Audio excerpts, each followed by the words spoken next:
It's 1854, and you're a nurse walking into a British military hospital during the Crimean War. The hallways smell like death. Soldiers are everywhere, on cots, on floors, on stretchers that haven't moved in days. Ironically, more men are dying in this building than on the battlefield, but nobody knows that yet. Today we're breaking down the Florence Nightingale insight. Why the data you're not tracking is the biggest threat to your personal and company productivity, what the research says about teams that measure versus teams that guess, and 3 protocols to start counting what matters so you stop flying blind and start gaining ground. Florence Nightingale decided to count things.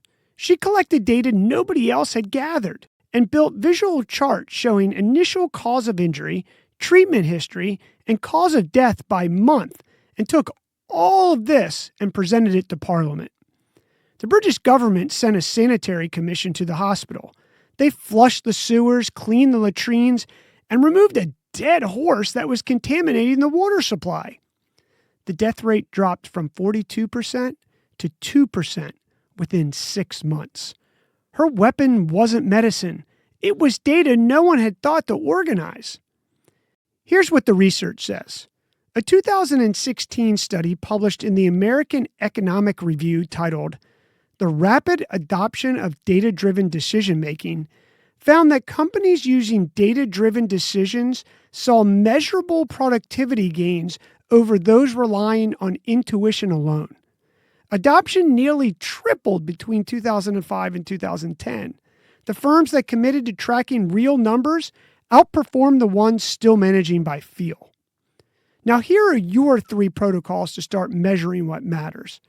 Protocol number 1. Pick one number and track it daily. Not 5 numbers, not a dashboard of 20 KPIs.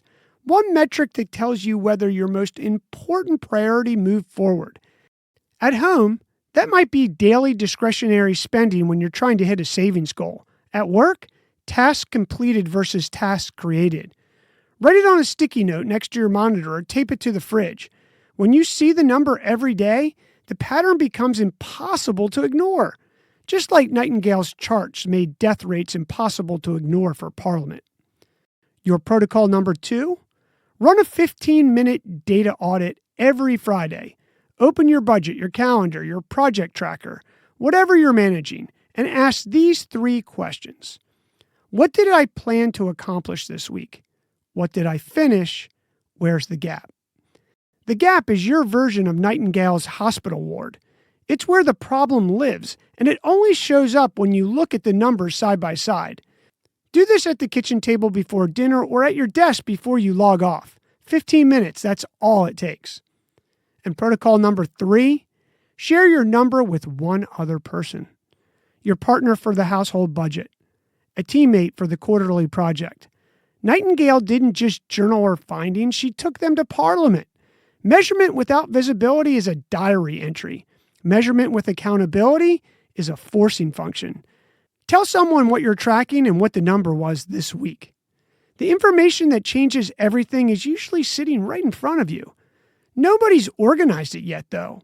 Pick your one number, track it before the week is out, and watch what becomes obvious once you stop guessing. Your move.